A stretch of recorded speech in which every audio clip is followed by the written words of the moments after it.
गंजाम जिला बरगढ़ बन्यांचल में काठ चोरा चालाणकारी गोड़ाई गोड़ाई धरुची वन विभाग 6 मास जबत है 8 रु अधिक चोरा काठ बोझे गाड़ी या सहित लक्षाधिक टंकार चोरा काठ भी जबत कर वन विभाग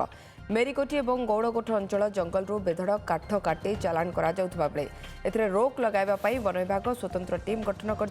नियमित पेट्रोलिंग कर काठ माफिया धरवा सहित काठ गाड़ी को भी जबत कर दुईटी वेहिकल डे नाइट बुलिले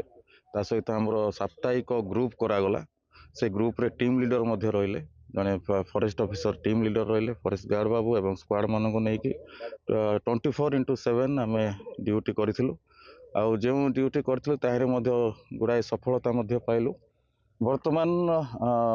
4 व्हीलर रे आम 8 गोटी 4 व्हीलर सीज कर सारूँ।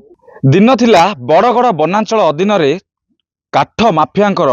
चोरा काठ कारबार बढ़ी चलीथिला किंतु एबे गत किछि मास होला ए चोरा कारबार बंद रहिछि एवं वन विभाग पक्षरु कड़ा पेट्रोलिंग करा जाउछि एवं विभिन्न स्थान रे काठ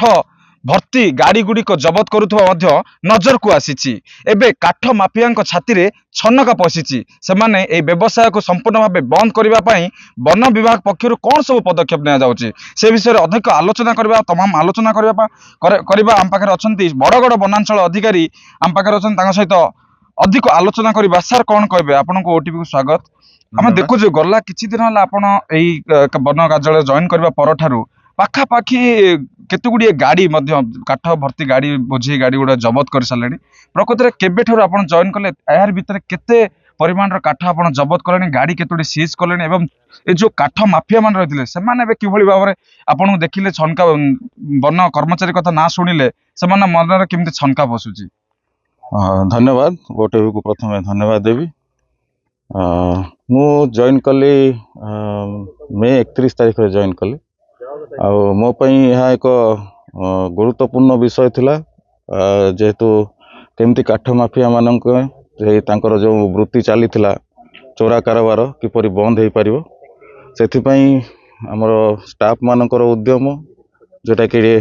डे एंड नाइट पेट्रोलिंग करिवार आमे निष्पत्ति नैथिलु।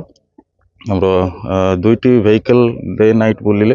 ता सहित हमर साप्ताहिक ग्रुप करागला से ग्रुप रे टीम लीडर मध्य रहिले जने फॉरेस्ट ऑफिसर टीम लीडर रहिले फॉरेस्ट गार्ड बाबू एवं स्क्वाड मान को लेकिन 24x7 आम ड्यूटी करूँ आउ जो ड्यूटी करूँ ताहरे गुड़ाए सफलता पाइलु आउ सब भी मु अनुरोध करे लोक मानक कहे चोर कारोबार बंद करने कारण जंगल उपर जो प्रेशर पड़िला आपण माने देखुथिबे जलवायु परिवर्तन हलानी एवं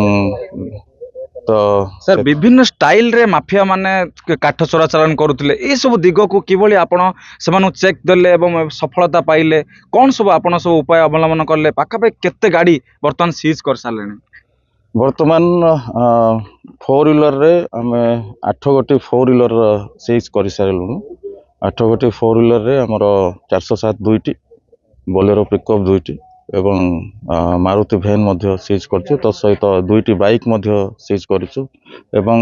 एही गाड़ी बहु मूल्यवान काठ जबत करथिले तार अनुमानिक मूल्य केते टका हो सर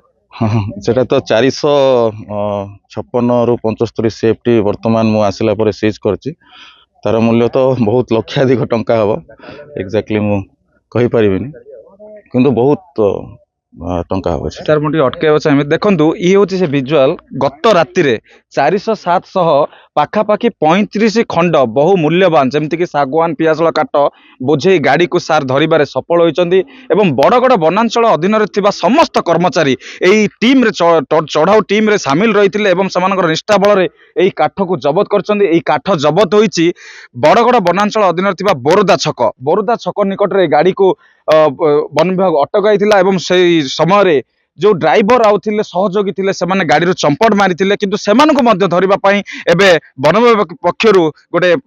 करा जायछि वन विभाग पक्षरु जाल बिछा जायछि एवं किभली भाव रे माफिया को पूरा निपात करा जिवो ए अंचल रे चोरा काठबार कारबार को किभली बंद करा जिवो से दिगरे अधिक प्रयास करूछन्ते ए वनांचल अधिकारी हम सहित अछन्ति पचारिबा सर कोन कहिबे जो चोरा काठ माफिया माने एबे किभली भाव रे वन विभाग ना सुनी डरुचंदी कोन समान मध्य रहउछि आपन केते चैलेंज रह करबा को पडुछि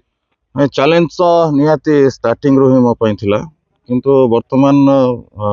बड़गड़ କେବଳ ବନାଞ୍ଚଳ ନୁହେଁ ବରଗଡ଼ର ସମସ୍ତ ଅଞ୍ଚଳବାସୀ ସେମାନେ ଆମକୁ ସପୋର୍ଟ କରୁଛନ୍ତି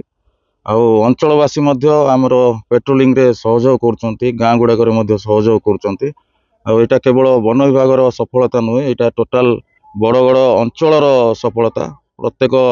ଗୁଣୀ ବ୍ୟକ୍ତିମାନେ ସେମାନେ ଆମକୁ ସପୋର୍ଟ କରୁଛନ୍ତି। ସାର୍ ଜଣା ପଡୁଛି ଯେ ଆମର ଏଟା ଗଞ୍ଜାମ ବୋର୍ଡର ଗଜପତିରୁ ମଧ୍ୟ ଏଠି କାଠ ଚୋରାଚାଲାଣ ରାସ୍ତା ଦେଇ ଯାଏ ସେଇ ଯୋଉ ଇଣ୍ଟରଲିଙ୍କ ରହିଛି ଜିଲ୍ଲା ଭିତରେ ଯୋଉ ଆନ୍ତଃ ଜିଲ୍ଲା ଚୋରାଚାଲାଣ ରହିଛି ଏହାକୁ କେମିତି ବନ୍ଦ କରିହେବ ସାର୍ ଆଗକୁ? ନାଇଁ ଅଲରେଡି ଇଣ୍ଟର ଡିଭିଜନ ହଉ କିମ୍ବା ଇଣ୍ଟର ଡିଷ୍ଟ୍ରିକ୍ଟ ହଉ ସେଇଟା ବନ୍ଦ ହେଇସାରିଛି। ବର୍ତ୍ତମାନ ଯୋଉ ପ୍ରକାର ଏବେ ବାଲିଗୁଡ଼ା ଡିଭିଜନକୁ ଆମର ଭୁବନେଶ୍ୱର ସାଉଥ ଡିଭିଜନ ସେଟା ବର୍ଡର ଅଛି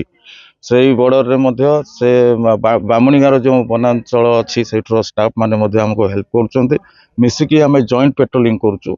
ତା ସହିତ ମୋହନା ଷ୍ଟାଫ ମାନଙ୍କ ସହିତ ମଧ୍ୟ ଜଏଣ୍ଟ ପେଟ୍ରୋଲିଂ କରୁଛୁ ତ ସମସ୍ତେ ଆୱାର ଅଛନ୍ତି ଆଉ କେବଳ ବରଗଡ଼ ବନାଞ୍ଚଳ ନୁହେଁ ସମସ୍ତ ବନାଞ୍ଚଳ ଯେତିକି ମଧ୍ୟ ଅଛନ୍ତି ସମସ୍ତେ ଆମର ଯେଉଁ ଉପରିସ୍ଥ ଅଫିସର ଅଛନ୍ତି ତାଙ୍କର ନିର୍ଦ୍ଦେଶ କ୍ରମେ କାଠ ଚୋରା ଚାଳନ ଯୋଉ ହଉଛି ତାକୁ ସମ୍ପୂର୍ଣ୍ଣ ଭାବେ ବନ୍ଦ କରିବା ପାଇଁ ନିଷ୍ପତ୍ତି ନେଇଅଛୁ। ନିହାତି ଭାବରେ ଆମେ କଥା ହଉଥିଲେ ବରଗଡ଼ ବନାଞ୍ଚଳ ଅଧିକାରୀ ଅଞ୍ଜନ କୁମାର ନାୟକଙ୍କ ସହିତ ସେ କହିବା କଥା ହେଲା ସେଠାରେ ଜଏନ୍ କରିବା ଠାରୁ ଚୋରା ଯୋଉ କାଠ ମାଫିଆ ରହିଥିଲେ ସେମାନଙ୍କ ମନରେ ଏବେ ଛନିଆ ପଶିଛି ଛନକା ପଶିଛି ଯେମିତିକି ଆଗକୁ ସେମାନେ ଚୋରା କାଠ ସମ୍ପୂର୍ଣ୍ଣ ଭାବରେ ବନ୍ଦ କରିବେ ସେ ଦିଗରେ ଅଧିକ ପ୍ରୟାସ ଜାରି ରଖିଥିବା ଆମକୁ ସୂଚନା ଦେଇଛନ୍ତି ବନାଞ୍ଚଳ ଅଧିକାରୀ।